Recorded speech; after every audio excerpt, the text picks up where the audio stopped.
Oke, Pak Hasan, monggo. Waalaikumsalam. Ini ada sedikit pertanyaan Pak Ustadz. Baik, silakan Bang. Nah, ini kan tadi di awal Pak Ustadz sudah mencoba menguraikan bahwa istilahnya Nabi Yusuf ini adalah Nabi Muhammad ini adalah keturunan daripada Nabi Ismail, kan begitu? Ya. Nah, Ismail, Nabi Ismail Muhammad ini adalah keturunan dari Nabi Muhammad. Ismail. Iya. Nabi Muhammad ya ada keturunan dari Ismail. Betul. Bukan dari Isa. Kan begitu. Ya. Nah, ya. Dan artinya kita pahami bahwa sesuai dengan beberapa hadis yang pernah kita dengar juga bahwa Nabi Muhammad ini adalah Nabi yang terakhir. Kan begitu Pak Ustadz? Ya, ya.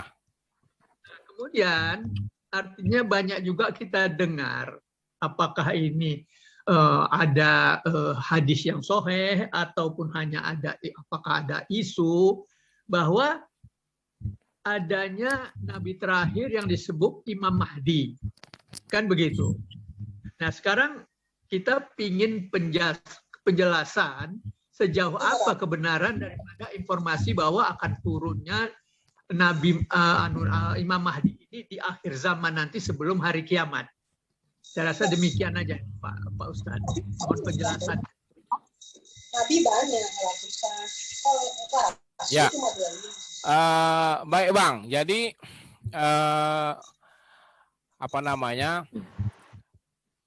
Nabi Muhammad itu adalah Nabi terakhir, oke, ya. Kemudian ada nanti seseorang yang disebut dengan Al-Mahdi, ya. Dalam banyak hadis Nabi memang itu banyak ya sahih. Dalam hadis-hadis sahih disebutkan akan kehadiran Imam Mahdi. Dan itu termasuk salah satu dari tanda dekatnya kiamat. Jadi Imam Mahdi itu akan muncul di akhir zaman dan ia termasuk umat Nabi Muhammad SAW. Ya, dalam sebuah hadis dikatakan bahwa Imam Mahdi itu akan keluar di akhir kehidupan umatku. Ya, kata Nabi. Kemudian Allah akan menurunkan hujan kepadanya hingga bumi menumbuhkan tumbuh-tumbuhan, diberikan harta yang melimpah, dan pada saat itu umat semakin mulia dan dia memerintah selama 7 atau 8 tahun. Ya, nah dikatakan di situ bahwa digelar sebagai Al-Mahdi, ya, karena dia mendapat petunjuk dan bimbingan dalam setiap langkahnya. Jadi artinya ini orang memang semacam tokoh tokoh agama yang muncul di saat-saat nanti suasana sudah menjadi sangat buruk ya di akhir zaman. Nah, siapa sosoknya secara lebih detail Imam Mahdi ini memang tidak ada riwayat yang jelas ya. Yang jelas dari mana asal usul dan sebagainya. Ya, semua serba status riwayatnya itu tidak ada yang bisa dijadikan sebagai penguat atau pegangan yang kuat. Nah, disebutkan Mahdi itu adalah seorang, boleh jadi dia semacam seorang pimpinan ya atau tokoh spiritual yang sangat dikagumi, dihormati oleh dunia Islam. Nah, seperti itu bisa saja bentuknya ya, tapi secara detailnya tidak ada memang penjelasan tentang itu. Hanya dikatakan oleh Nabi tadi memang dia akan memperbaiki dunia ini dalam masa kepemimpinannya sekitar 7-8 tahun itu.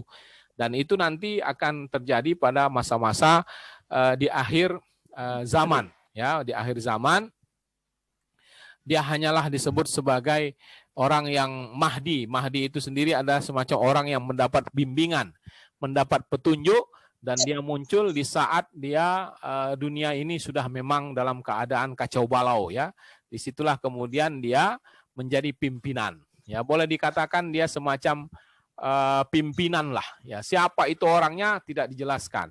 Nah, misalnya dalam sebuah riwayat dikatakan bahwa di saat perselisihan kepemimpinan umat Islam ini terjadi, maka akan lahirlah seorang anak dari Madinah, ya, dan dia akan lari ke Mekah. Lalu kemudian mereka akan membawa anak laki-laki itu dan membaiatnya, ya, di dekat makom Ibrahim. Itu dalam salah satu hadis dikatakan. Nah, ini semua serba simpang siur lah periwayatannya, karena memang tidak disebutkan laki-laki itu siapa dan sebagainya. Jadi kita melihat ini semacam informasi yang masih perlu diuji lagi. Tapi kedatangan Mahdi itu sendiri adalah sebuah sinyal tentang sudah dekatnya hari kiamat. Ya, dan uniknya Mahdi itu boleh dikatakan semacam semacam doktrin yang juga dimiliki oleh agama-agama yang lain selain Islam. Ya, kita tahu misalnya istilah lain juru selamat, atau kalau bahasa Jawanya itu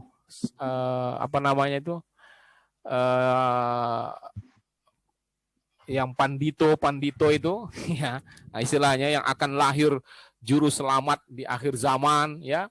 Itu sebetulnya juga istilah Mahdi itu dikenal di dunia, di agama-agama yang lain. Jadi adanya keyakinan munculnya juru selamat di akhir zaman itu bukan hanya keyakinan umat Islam, ya, itu juga diyakini oleh agama-agama yang lain. Tentu dengan berbagai versinya mereka. Cuman ini adalah sesuatu peringatan bagi kita, artinya suatu saat nanti memang akan ada pemimpin yang seperti itu, yang menyatukan umat Islam, kemudian akan membawa kepada keadilan, tapi itu tidak lama, ya, 7-8 tahun kata Rasulullah, sehingga nanti setelah itu akan kacau lagi, apalagi dengan munculnya Dajjal dan seterusnya. Saya kira itu Pak Hasan. Terima kasih Pak Ustadz. Ibu-ibu nih, giliran ibu-ibu. Ustaz, saya mau Ustaz. Ya, silakan Bu. Silakan. Ya, saya pernah dengar Ustaz, katanya kalau Rasul hanya 25 orang. Nabi Muhammad adalah Rasul yang terakhir. Tapi kalau Nabi bisa banyak. Mungkin juga Imam Mahdi itu apa Rasul, apa Nabi ya Ustaz? Itu yang pertama. Kedua, ini komen aja. Dulu saya heran, kenapa kok saudara-saudara Nabi Yusuf kok jahat? Ya ini mungkin disebabkan karena mereka iri. Nabi Yakub menunjukkan lebih sayang kepada anaknya yang bukan bungsu ya, anaknya itu. Mungkin karena itu. Dan ternyata rupanya mereka lain ibu ya, Ustadz. Itu ya, aja Ustadz. Lain poin-poinnya bagus. Lain ibu. Iya. Poin-poinnya bagus ya Ustadz ya. Ya. Ada lagi Ustadz. Itu Nabi Yusuf bisa dijual karena diketemukan ya Ustadz ya. Ya. Jadi dianggap seperti budak. Kan kalau tidak bisa dijual kan. Kalau orang biasa tidak bisa dijual ya Ustadz ya. Kalau orang apa? Orang biasa aja nggak bisa dijual. Orang merdeka. Orang merdeka ya. Ya. Itu karena diketemukan. Iya, jadi kayak barang aja Bu, kayak benda aja, kayak barang aja ketemu di tengah jalan lalu diperjualbelikan gitu. Itu memang begitulah syariatnya dulu. Jadi itu sah-sah saja gitu. Jadi siapa saja yang tak diketahui asal usulnya, ya, dan orang yang ditemukan itu tidak bisa menjelaskan siapa orang tuanya, ya dia dianggap barang jadinya, makanya diperjualbelikan. Gitu. Nah, kira-kira begitu. Ya Ustaz. Ya, jadi yang pertama yang Ibu tanyakan, kemungkinan Mahdi itu sebagai nabi, ya kita tidak bisa katakan, tidak bisa membantah atau tidak bisa memastikan, karena yang jelas ya nabi dan saya kira itu sudah kemungkinan itu bukan gini, saya koreksi. Kemungkinan Mahdi itu sebagai nabi itu juga keliru, karena setelah Nabi Muhammad tidak ada lagi Allah mengutus nabi dan rasul. Jadi semua sudah berhenti, nabi dan rasul itu sudah berhenti sejak meninggalnya Nabi Muhammad. Jadi beliau itu adalah penutup para nabi dan penutup para rasul. Ya, jadi Mahdi itu bukan nabi, ya, apalagi rasul. Dia hanyalah sebagai kata Nabi umatku, ya, umat Nabi Muhammad. Dalam hadis tentang Imam Mahdi itu dikatakan akan lahir seorang dari umatku. Jadi itu adalah sama statusnya dengan kita. Ya, tentu saja umatnya ini umat yang memiliki keistimewaan, kelebihan dan sebagainya sehingga disebut dengan Al-Mahdi. Ya, Bu ya. Jadi Mahdi itu bukan rasul, bukan nabi ya, bukan nabi dan pasti bukan nabi karena nabi sudah tidak ada lagi setelah Nabi Muhammad SAW. Ya, saya kira itu. Terima Silakan. kasih Ustaz. Sama-sama, Bu. Siapa lagi nih? Ustaz, izin Silakan, Ustaz, silakan. Saya. kalau menurut saya Pak Ustadz, memang Ya. udah penegasan terakhir tadi Pak Ustadz. Ya, Bahwa Mahdi itu bukan nabi, tapi imam. Imam itu artinya pimpinan umat, tokoh gitu ya. oke. Ya seperti yang sekarang berada di Iran, ya kan, itu adalah tokoh pimpinan umat yang Ya, akan memimpin umat secara keseluruhan. Kalau rangkaiannya sepengetahuan saya, setelah munculnya Imam Mahdi terjadi peperangan. Setelah terjadi peperangan timbul Dajjal. Setelah Dajjal baru turun lagi Isa. betul. Setelah Isa baru hari kiamat. Ya, Jadi ada rangkaiannya. Jadi Imam Mahdi itu bukan nabi, bukan rasul, adalah pimpinan umat Islam. ya, Seperti apa yang ada di Iran sekarang, Imam Khomeini dan sebagainya, Ya. yang akan memimpin untuk memerangi, ya kan, ya, kaum yang lain lah yang bertentangan. ya. Itu saya rasa Saya penjelasan kira, Ustaz. saya kira makin jelas ya Bang ya, makin jelas ya Bu. Iya, betul. Ini penjelasan dari Bang Norman bahwa urutannya itu memang begitu. Imam Mahdi, lalu Dajjal, kemudian Isa. Ya, kalau Ya. sudah Isa berarti sudah Ya, anulah, sudah dekat Hari banget kiamat. ya. Ya. Oke, ada lagi silakan yang lain. Belum, satu lagi Ustaz ini. Oh, Ini silakan, berkaitan silakan. dengan materi Ustadz ini. Saya yang di poin keempat Ustadz ya. Poin Yang keempat. Ini memang agak sulit lah. Yaitu wajib berlaku adil terhadap anak. Ya.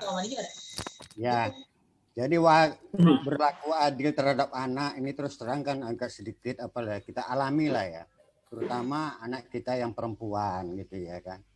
Kita itu mungkin lebih sayang gitu loh ya sama anak kita yang perempuan kan gitu ya.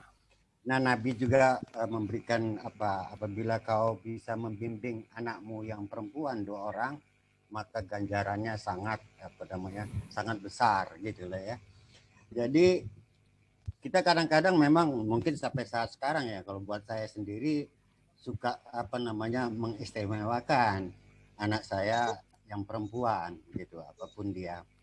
Tapi saya upayakan ikut bisa mengimbangi kepada anak saya laki-laki. Kira-kira ini masih boleh nggak Ustadz ya? Baik. Jadi memang kalau dalam banyak hadis Nabi itu dikatakan bahwa kita memang harus bersikap adil kepada anak-anak. Dalam hal sesuatu yang kalau dalam hadis Nabi itu dikatakan hibah. Hibah itu kan pemberian lahiriah. Ya kan? Nah, artinya ada kemungkinan perbedaan itu dalam hati kita. Dan itu sesuatu yang normal. Ya, hati kita ini kan bukan seperti benda mati yang bisa dibagi, bahasa saya tadi, bisa dibagi secara presisi gitu. Jadi kalau anak kita 4, kita bagi 4 persis gitu, 25%, 25, 25, 25. Nggak mungkin hati kita bisa begitu dalam hal kasih sayang. Ya kan? Tapi ketika kita mengekspresikan kasih sayang itu, misalnya dalam hal memberi sesuatu dan sebagainya, maka disitulah kita dituntut untuk adil. Gitu. Adil itu dalam arti melakukannya secara proporsional, ya, proporsional sehingga tidak menimbulkan kecemburuan di antara anak-anak kita yang lain. Nah, kalau misalnya kita melebihkan kepada anak perempuan dan kita yakin tidak menimbulkan perselisihan di antara yang laki-laki misalnya, ya tidak mengapa. Cuman agama ini kan sifatnya preventif gitu. Ya, boleh jadi ada keadaan-keadaan yang istimewa, misalnya kalau dilebihkan yang perempuan, laki-laki yang nggak marah, ya itu tak mengapa. Tapi kalau secara normatif ya, prinsipnya itu ya jangan sampai menimbulkan kecemburuan.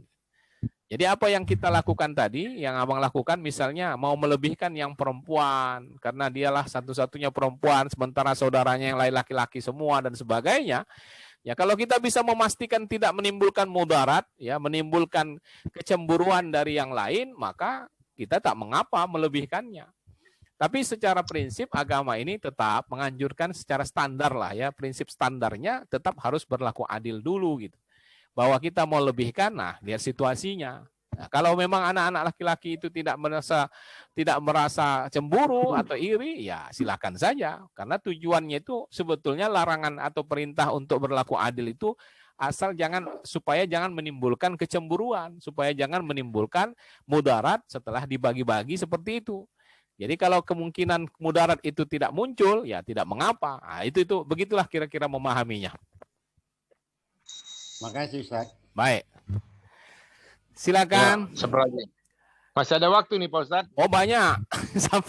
sampai ini saya setting 24 jam ini. Asal tahan aja. Asal tahan aja.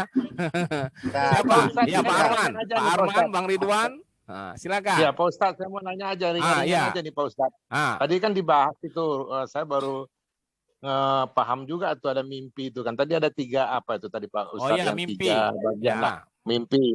Nah, dalam faktanya kita kan sering mengalami mimpi Pak. Ada mimpi buruk, mimpi baik, dan kadang-kadang juga kita banyak mimpi ke orang-orang yang telah meninggalkan kita, baik orang tua dan saudara gitu Pak ya. Tapi kadang-kadang rasa takut Pak, mimpi itu gimana gitu ya, sampai ini. Nah, kita kan juga sebelum tidur itu kan juga berdoa atau gimana gitu.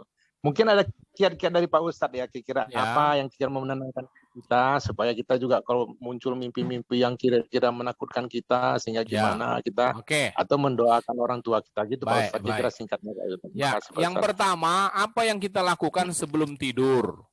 Ya, sebetulnya tujuan agama ini membimbing kita untuk membaca doa-doa, zikir-zikir sebelum tidur, ya supaya kita jangan diganggu. Lihatlah mimpi, lihatlah bacaan-bacaan doa itu. Salah satu isinya adalah minta perlindungan kepada Allah dari gangguan setan. Ya kan? Kalau mau paket lengkap bacaan itu kan adalah misalnya baca surat Al-Ikhlas 3 kali, Al-Falaq, An-Nas, ayat kursi. Nah, itu kan bacaan-bacaan yang dianjurkan. Ya, kalau kita mau mengamalkannya. Jadi sebelum tidur sebetulnya sudah ada cara-cara agama untuk membantu kita supaya jangan mimpi buruk. Ya. Nah, supaya kita bisa syukur-syukur dapatkan mimpi yang baik, yang enak, yang menyenangkan dan sebagainya. Itu sebelum tidur. Nah, toh kalau misalnya kita lupa atau mungkin kena terlalu lelah sehingga kita capek lalu kemudian tertidur, lalu mimpi yang buruk, agama juga memberikan tuntunan kepada kita. Ya, jadi kalau kita bermimpi buruk, yang pertama yang harus kita lakukan pada saat itu adalah meminta ampun kepada Allah, istighfar kita kepada Allah, lalu minta perlindungan Allah. Ya, kita terbangun, lalu kemudian bermimpi buruk, kita bermimpi buruk dan terbangun, kita kemudian bangun dan memohon perlindungan kepada Allah. Itu satu. Yang kedua, dalam hadis Nabi itu ada dikatakan, ya, tuntunannya adalah meludah tiga kali ke kiri. Ya, itu yang saya sebut tadi sejenak. Memang hadis itu jelas itu. Hadis itu sahih itu. Tapi kan untuk mengamalkannya tidak semata-mata sahih doang ya. Ya kan? Jadi hadis ini harus kita pahami secara proporsional dan kondisional gitu. Ya, jangan kita sembarang-sembarang lah. Begitu kita meludah kena istri di sebelah, lalu kita bilang, inilah hadis Nabi. Wah, diludahinya pula kita nanti. Jadi malah ribut ya. Nah, jadi ini kondisional. Ya. Kemudian memohon perlindungan dengan membaca auzubillah dan sebagainya. Lalu kemudian berpindah tempat. Artinya posisi bantal. Kalau orang tua dulu balik bantal dan sebagainya. Kalau mau lebih nyaman lagi, ya bangun, berwudu, dan laksanakan sholat. Nah, itulah tuntunan dalam agama. Ya, itu semua berdasarkan hadis-hadis Nabi yang mengajarkan kita supaya jangan terlalu dihantui dengan mimpi-mimpi buruk. Itu satu. Kemudian tadi kan sebelum tidur, ini sewaktu kita mengalami. Lalu besoknya mimpi buruk itu tak usah diceritakan. Ya, sebetulnya mimpi buruk itu tak perlu kita ceritakan kepada siapapun. Nah, itu yang nanti bisa menimbulkan kekhawatiran. Karena ketika kita sampaikan kepada orang, respon orang kan bisa mempengaruhi kita. Ya kan? Nah, sehingga itu nanti akan mensugesti mensugesti, akhirnya itu mempengaruhi tindakan-tindakan kita. Itu yang dilarang. Makanya agama ini menganggap mimpi buruk itu ya berhenti pada malam itu aja gitu. Ketika kita sudah melakukan ritual tadi, ya bangun kemudian berpindah lalu melaksanakan sholat, sudah selesai saja sampai di situ. Jadi tak usah kita panjangin lagi, besok kita cerita, waduh tadi malam aku mimpi ini, tapi aku sih sudah istighfar, sudah minta, buat apa kita ceritakan lagi? Nanti malah ditanya, itu mimpinya apa itu? Nah, begitu dia dengarkan mimpi kita, dia buka buku kecil, ini nomor berapa yang keluar? Gawat lagi tuh. Ya kan? Karena ada buku kecilnya itu, buku kecil yang ada gambar-gambar itu. Nah, itu yang membuat nanti fitnah. Sekira itu Bang ya. Ya, terima kasih Pak Ustadz. Sama-sama Bang. Ya. Silakan Pak Arman. Bu Sri. Bu Sri. Wasmawati. Bu Lina. Orang jauh nih. Oh iya, Wasmawati. Yang di jalan apa sana dulu, yang di Kebayoran dulu siapa Pak? Bu Erna apa? Bu Erna ya? Bu Dewi. Bu Dewi ya. Bu Dewi nggak ada ya? Ya. Bu Dewi mungkin bulan depan ikut kali Ustaz. Oh gitu. Ini lagi keluar kota mungkin tuh kan. Oh ya. Di rumah lain. Oke. Yang penting sehat-sehat lah. Yang penting kita sehat. Ya. Silakan Ibu Burma, Ibu aduh. Saya membacanya ini apa ini? Bursma. Silakan. Bursma, iya. Silakan. Bu Heran. Pak Arman. Tadi Pak Arman mau nanya. Oh, Pak Arman dulu. Pak Arman. Ini suaranya tak keluar Pak Arman. Mana dia? Halo? Ya udah. Sudah. Pak Ustadz, ini pertama koreksi terjemahan ayat 6 tadi Ustaz. Ya. Ada sedikit kesalahan ketik mungkin. Ya. Tadi disebut bapaknya tapi seharusnya kakeknya.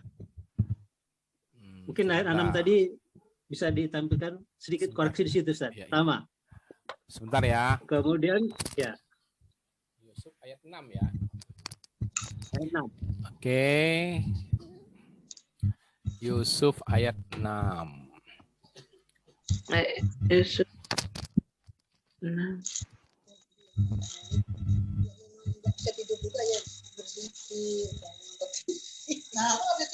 Ayat 6 ya. Yang pertama Ustaz keluarkan tadi. Oh ini. Oke. Kepada keluarga Yakub sebagaimana kedua orang bapakmu ya. Ya, abawaika ya, abawaika min qablu. Ya, ini memang disebutkan dalam ayat ini abawaika ya, ayahmu. Kalau dalam bahasa Arab itu ya, prinsipnya itu kalau disebutkan ayah, ke atas itu sebetulnya ayah juga namanya. Ya, itu sebetulnya dalam bahasa Quran secara khusus, tapi walaupun dalam keseharian kita ayah di atas ayah, kakek di atas kakek, tentu apalagi namanya. Ya, ini adalah terjemahan dalam bahasa Al-Qur'an, Pak. Jadi kita mengikut apa yang disebutkan di sini sebagai abun itu ayah. Tapi tentu saja ayah itu maknanya luas, bukan sekedar langsung yang di atas kita. Boleh jadi yang 2 kali di atas kita, terus di atasnya lagi, itu juga disebut ayah kalau dalam bahasa Arab. Ya, walaupun mungkin ya saya setuju dengan Bapak, saya harus menjelaskan ini tidak dengan semata-mata terjemahan begini, tapi harus menambahkan bahwa yang dimaksud itu adalah kakeknya ya. Begitu ya? Ya Pak Arman ya. Oke. Terima kasih Pak. Ya, terima kasih Pak. Terima kasih. Ya, ini jadi catatan saya nanti nih. Nah. Yang kedua Ustaz. Ya, silakan. Mungkin tambahan penjelasan lagi bahwa beristri 4 itu nggak bagus Ustaz. Tidak bisa ada rasa keadilan di situ. Mungkin ada tambahan yang ke-12 Ustaz. Setuju. Ya, saya Ya, tidak. nggak cocok, nggak bagus Oke. tadi. Saya Buktinya, silakan bapak-bapak Nabi Yusuf, menafsirkan Nabi itu. Ya, saya Yakub- tidak berkompeten menafsirkan Ya. itu. Saya hanya menampilkan fakta aja. Tapi ada Ya. yang setuju. Saya tak bisa Ada yang setuju, menyembunyikan. ada yang- Saya tak bisa menyembunyikan data ini, ya kan? Kalau memang 4 istrinya, ya saya sebut 4, ya kan? Kalau apalagi Ya. anak-anak, kalau anak-anak susah kita bohong. Nggak mungkin kita membohongi berapa jumlah anak. Tapi kalau jumlah Ya. bini, kadang ada orang bisa bohong dia. Tapi itu menunjukkan tidak ada keadilan Ustaz kalau udah 4 Ustaz ya. Iyalah. Saya kira. Kemudian Silakan. Kemudian satu lagi Ustaz ya. Silakan. Saya juga heran kenapa Yusuf sudah kaya tidak langsung mencari orang tuanya. Itu karena kebetulan saudaranya datang minta makanan ke Yusuf, baru akhirnya bisa ketemu dengan orang tuanya. Tapi sebenarnya kalau dia sudah kaya, sebenarnya dia harus mencari orang tuanya. Mungkin itu di situ mungkin heran saya, kenapa Yusuf tidak mencari orang tuanya sudah dia berhasil menjadi pejabat di kerajaan. Oke. Jadi kalau kita lihat, ya ini memang menarik ini.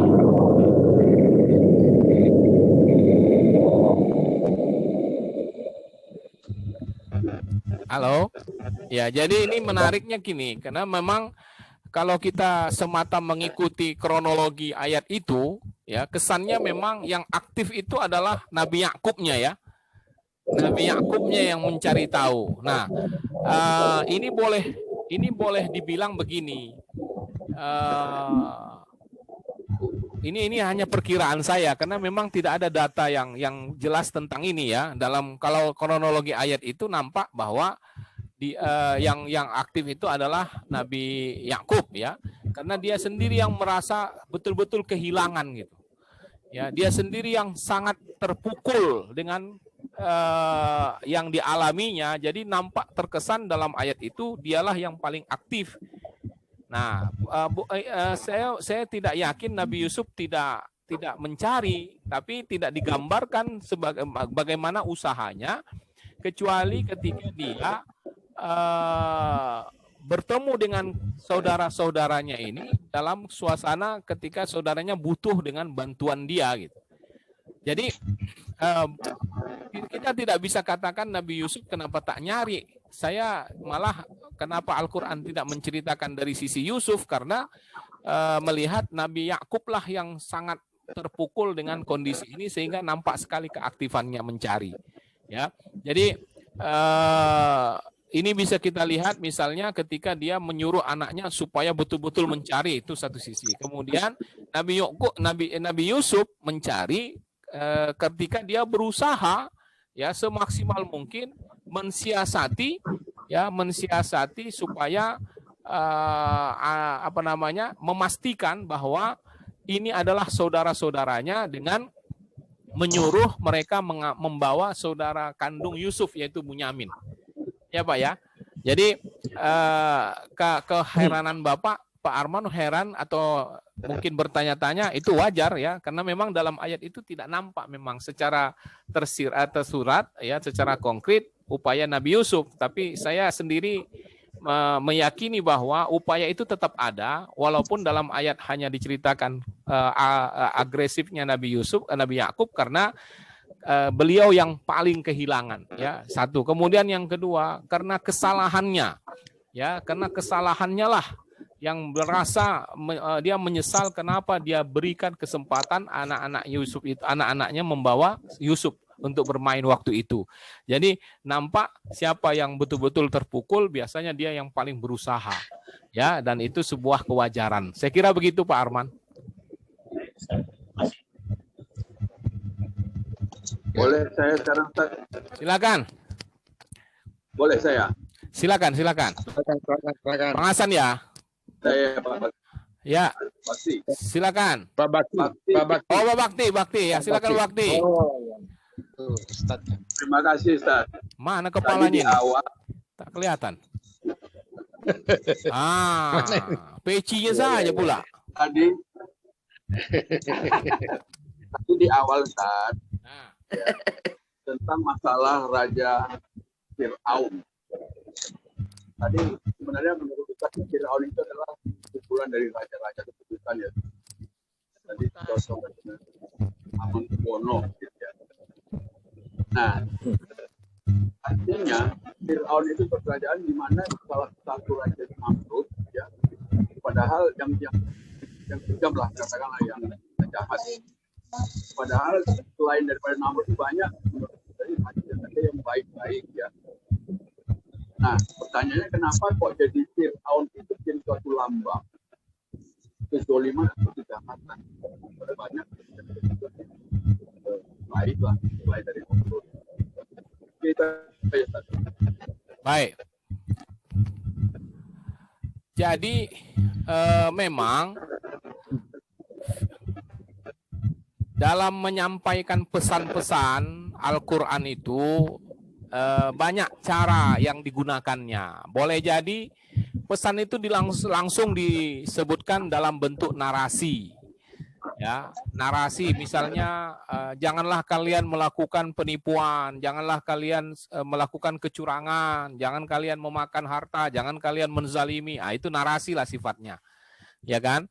Nah, kemudian bisa jadi juga pesan Al-Qur'an itu berupa perumpamaan, tamsil. Ya, kalau kita di dalam pengajian Mutiara Al-Kahfi itu kita pernah membahas perumpamaan orang yang dikasih nikmat lalu dia kufur dengan orang yang tidak dikasih nikmat tapi dia sabar. Nah, itu ada pesan Quran di situ melalui perumpamaan. Nah, ada juga perumpamaan itu, ada juga pesan-pesan Quran itu ya, hidayah lah dalam bahasa Qurannya. Ya. Itu tukang pijat. Bahasa Al-Quran itu sebagai petunjuk yang disampaikan melalui kisah-kisah, ya, kisah-kisah. Nah, dalam kisah-kisah itulah diceritakan tentang tokoh-tokoh tertentu, di mana tokoh-tokoh itu seringkali tidak disebutkan secara detail tentang katakanlah nama, tempat lahir, asal usul dan sebagainya. Nah, dari sini para ulama memahami, ya, termasuk misalnya tokoh yang dimaksud adalah Fir'aun. Ya, nah dari sini para ulama mengatakan bahwa ada makna atau tujuan di dalam Quran sendiri ketika menceritakan kisah tanpa menyebutkan secara detail nama-nama tokoh-tokoh itu. Salah satunya bahwa itu merupakan isyarat yang perlu kita pelajari dari Fir'aun itu adalah bagaimana sikap dan perilakunya. Itu yang menjadi pelajaran. Jadi makanya Quran tidak menceritakan detail-detailnya Fir'aun karena bukan di situ penekanannya. Dan satu hal lagi, Quran itu bukan kitab sejarah, ya, dia adalah kitab hidayah, sehingga walaupun bercerita tentang sebuah kisah, tetap saja yang ditekankan di situ adalah petunjuk yang ada di dalamnya. Apa yang bisa kita ambil dari kisah Fir'aun? Apa yang bisa kita ambil dari kisah Musa, Qarun, Khidir dan sebagainya? Ya, khusus untuk Fir'aun kita bisa mengambil kisah bahwa betapa kesombongan, ya, kesombongan manusia. Ya, itu akan membuat dia semakin jauh dari Allah dan akan mencelakakannya. Itu yang terjadi pada Fir'aun. Ya, jadi saya kira memang ini salah satu cara Al-Quran untuk menyampaikan pesan, ya, bahwa dia menyampaikannya dalam tokoh-tokoh tertentu dan dengan begitu kadang-kadang kita lebih mudah mengingatnya. Saya kira itu, Bang. Mohon maaf Ustaz, mungkin saya akan ini lagi. Jadi kalau menurut Ustadz ini Fir'aun ini sebenarnya individu atau tadi Ustadz baik. Fir'aun itu adalah gelar raja-raja Mesir. Ya. Jadi jadi siapapun raja Mesir pada masa itu disebut Fir'aun. Nah, Fir'aun karena kan ya. Fir'aun itu katanya kan tadi raja-raja, tapi ada yang baik kan? Oh iya, karena ada yang baik. Nah, kenapa Fir'aun itu menjadi suatu lambang kezoliman atau ketidakbaikan gitu? Kenapa Fir'aun itu menjadi lambang dan simbol ketidak? Oh iya, karena begini, karena Fir'aun yang populer disebutkan di dalam Quran itu adalah Fir'aun yang buruk itu. Fir'aun yang hidup pada masa Nabi Musa. ya yang berlaku zalim, dan memang sifat yang digambarkan Firaun di situ kebetulan Firaun yang buruk gitu. Ya, padahal kalau kita iya, karena di dalam Quran Firaun yang disebutkan dalam konteks cerita-cerita Quran itu adalah yang hidup pada masa Nabi Musa itu. Tidak Firaun yang lain-lain. Nah, tapi kalau kita baca sejarah lengkapnya, Firaun sendiri adalah nama gelar yang boleh jadi pada masa nabi-nabi terdahulu, ya, Nabi Musa, Nabi Yusuf dan seterusnya. Sebelumnya itu adalah Firaun yang raja Mesir yang beriman kepada nabi yang diutus pada saat itu. Nah, khusus untuk Firaun yang hidup pada masa Nabi Musa, inilah yang durhaka itu. Inilah yang makanya saya paham pertanyaan Bang Bakti, ya, mengapa Firaun menjadi lambang keburukan. Ya, saya katakan bahwa karena di dalam Quran penyebutan Firaun itu konteks sejarahnya memang Firaun yang hidup pada masa Nabi Musa. Saya kira itu jawabannya. Jelas-jelas bagi saya juga. Ya, terima kasih Bang. Yo, lanjut. Silakan. Ibu-ibu masih ada lagi. Kita masih ada waktu 10 menit lagi barangkali ya, Bang. Bu Hanim tadi mau Bu Hanim, silakan Bu Hanim. Saya mau tanya. Bu Sri mana Bu Sri? Saya mau tanya Pak Ustadz. Oh, silakan Bang. Oh iya, Bang Sam nih, Bang Sam. Bang Sam. Tadi Someday, ini sekarang Bel, Pak. Ya, ini saya punya nih, saya punya habis baterainya. Oke, lanjut. Jadi tadi ada 3 mimpi. Kriterianya akibat hati, bisikan bersetan. Ya. Satu lagi karena rahmat Allah. Ya. Nah, saya tadi malam ada mimpi. Ini nggak apa-apa lah ya diungkapkan. Mimpi basah. Mimpinya itu terpikir, nggak ada terpikir ini mimpi itu. Udah weh. Mimpinya aneh. Lanjut. Mimpinya aneh. Masa saya jadi presiden? Mantap. Benar. Terus lihat terbangun saya kan? Ngucap aja saya. Ya kan? Astagfirullahaladzim, saya bilang, tunjukkan saya jalan ya Allah. Apa artinya itu? Alhamdulillah. Alhamdulillah lah. Gak tahu saya alhamdulillah. Belum tentu ya yang 3 ini yang mana itu. Jadi gini aja Bang. Mimpi yang baik. Betul. Jadi dari yang 3 itu mau apakah masuk kategori mimpi yang mana itu ya? Mimpi jadi presiden tadi ya kan? Ya itu makanya. Mimpi yang baik. Mimpi yang baik lah. Kalau dibilang bisikan setan, saya kira tidaklah, ya kan? Tapi kalau untuk menyebutnya mimpi yang benar dari Allah, terlalu berlebihan. Terlalu berlebihan. Ya, jadi isi hati itu Ustadz, isi hati. Jadi saya kira itu masuk isi hati.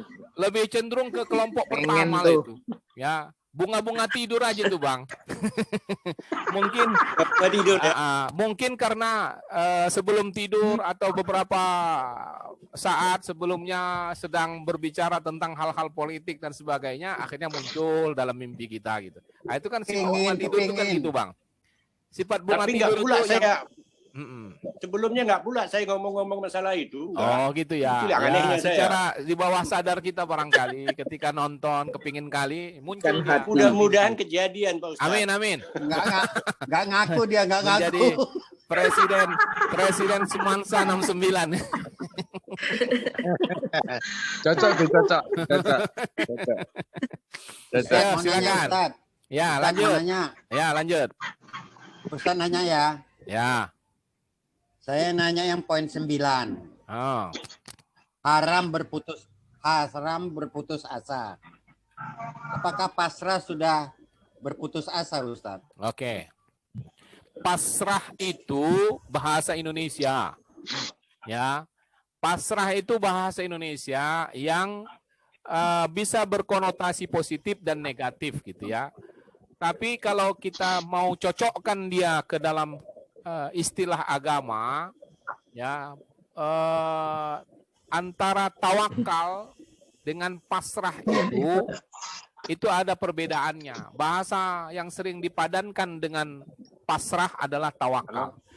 Padahal itu tidak persis sama.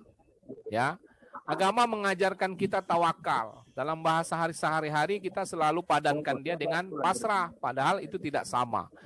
Ya, tawakal itu akan mendorong sikap positif. Sedangkan pasrah cenderung negatif. Gitu. Orang yang tak mau berusaha, kemudian dia serahkan dengan keadaan yang ada, itu pasrah juga namanya. Iya kan? Dan ada lagi orang yang sudah berusaha, lalu dia kemudian berkata, ya udah, aku sudah berusaha, sekarang kupasrahkan kepada Allah. Ah, yang begitu itu bentuk tawakal. Jadi ada perbedaan, ya, tidak secara persis sama pasrah dengan tawakal. Yang sama dengan tawakal adalah pasrah ketika semua upaya sudah kita lakukan, lalu kita serahkan kepada Allah. Itu pasrah juga namanya itu. Cuman itu yang bisa kita terjemahkan dengan tawakal. Saya kira itu, Bang. Terima kasih, Ustaz. Silakan. Silakan Pak Arman. Itu Nabi Yakub pasrah aja dia.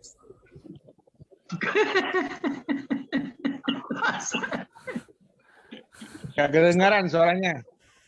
Pak Arman. Nabi Yakub itu disebut juga Israel. Kenapa, Ustaz? Ya. Jadi penyebutan Nabi Yakub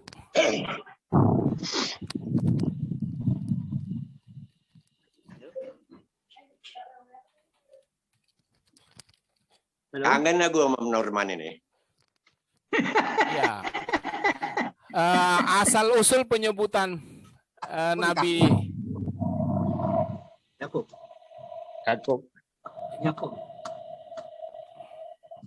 Ya. Jadi di dalam Quran itu Nabi Yakub itu disebut Israel ya. Disebut di dalam Quran itu sebanyak 16 kali gitu. Ya. Apa namanya?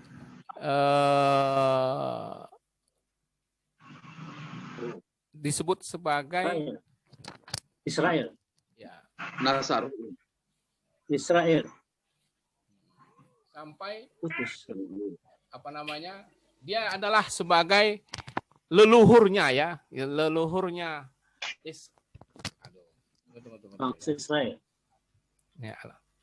Halo. Halo. Iya, Pak. Ya, agak terputus, Pak. Sebentar, saya cek dulu. Ya.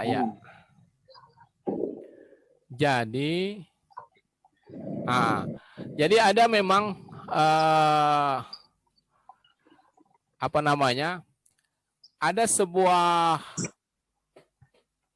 penjelasan lah ya, boleh dibilang penjelasan ya dari boleh dibilang halo. Halo?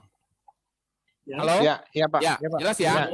Pak. Jadi memang ada sebuah penjelasan ya dari ulama-ulama lah boleh dibilang ya, bahwa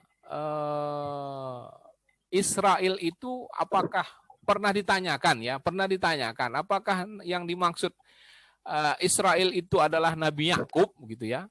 Jadi kata Nabi, betul ya, aku bersaksi bahwa dialah Israel. Nah, Israel itu sendiri sebetulnya secara bahasa artinya adalah hamba Allah. Jadi kalau dalam bahasa Arab itu Abdullah lah. Ya.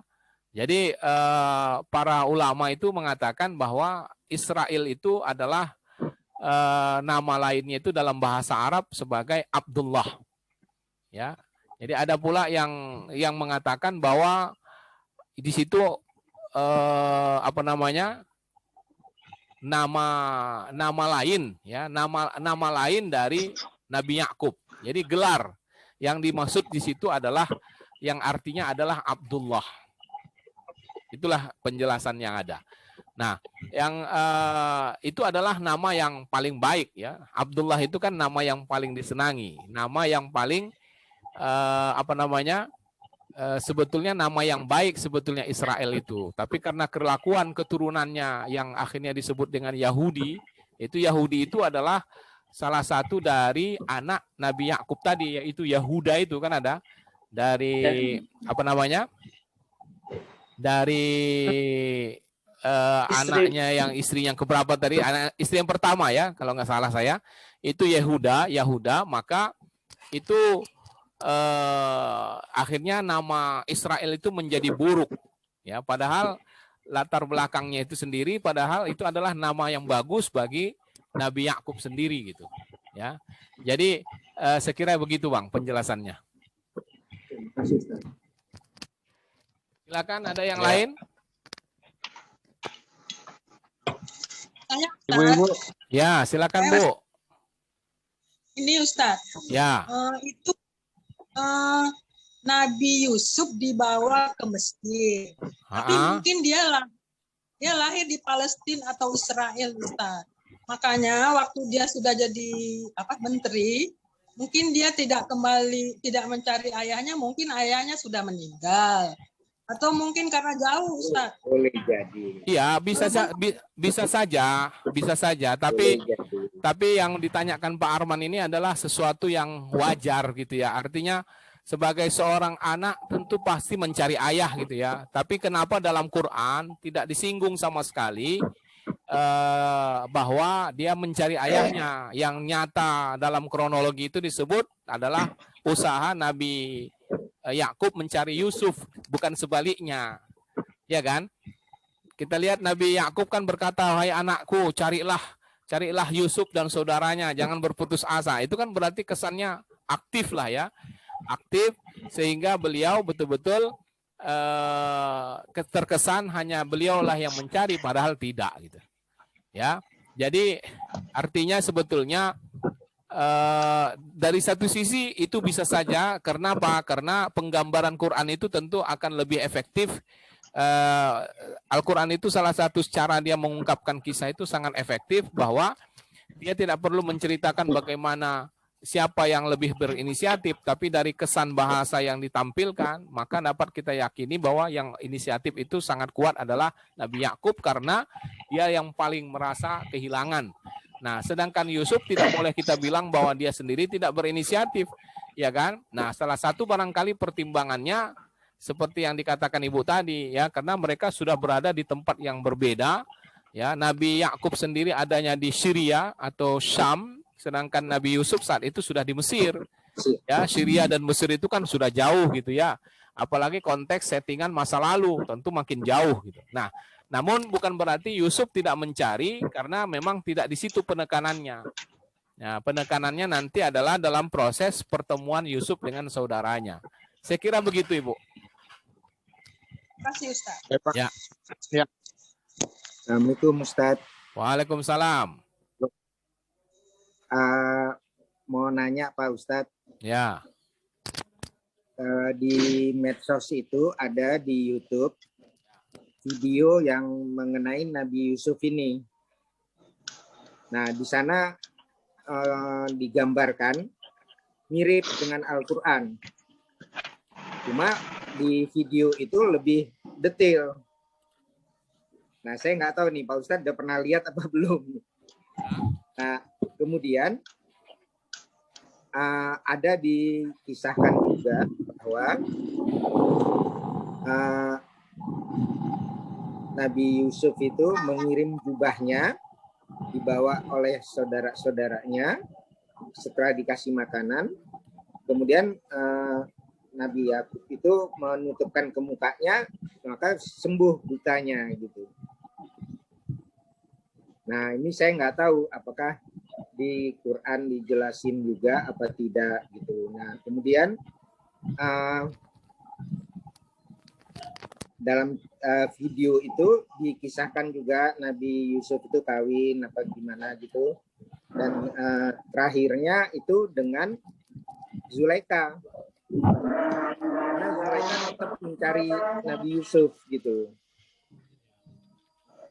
Nah, cuma kan kalau di Quran tidak dijelaskan gitu. Ya. Nah, ini bagaimana halnya dengan video ini gitu yang ada di YouTube itu? Baik. Demikian Pak Ustadz, terima kasih. Baik, terima kasih Bang. Ya, jadi memang kisah Nabi Yusuf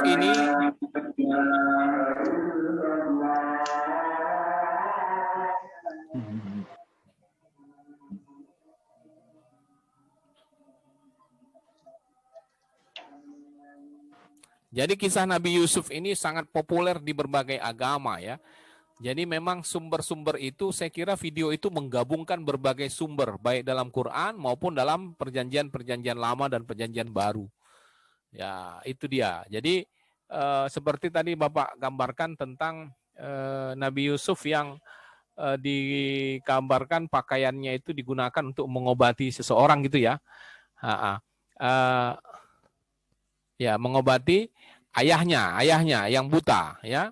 Ya kan? Jadi memang dalam Quran sendiri ada ya, kata Nabi Yusuf kepada saudara-saudaranya, "Nih bawalah pakaianku, idhabu biqamisi hadza fa'alquhu ala wajhi abi ya'ti basira."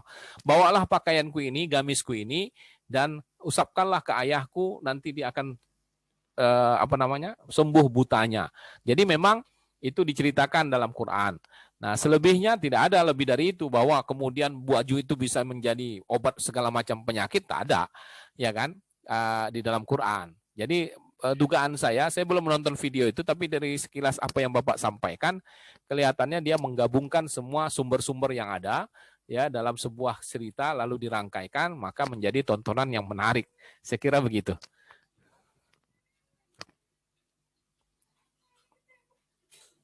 Suaranya nggak jelas, suaranya mati Bang. Karena tadi ada suara azan yang masuk. Nampaknya setelah saya baca Quran, terjemahannya, itu banyak hal yang di Quran itu dicoba untuk divisualisasikan. Bisa jadi, gitu. Bisa jadi. Ya, itu yang kejadian gitu Pak. Ya, itu terus ada lagi ini sharing nih Pak. Iya, silakan. Tadi yang Pak Arman masalah istri 4 itu. Nah, ini kalau yang saya dapat dari Pak Ustadz Abdul Somad, sebetulnya kita harus melihat bahwa munculnya itu waktu kapan istri 4 itu.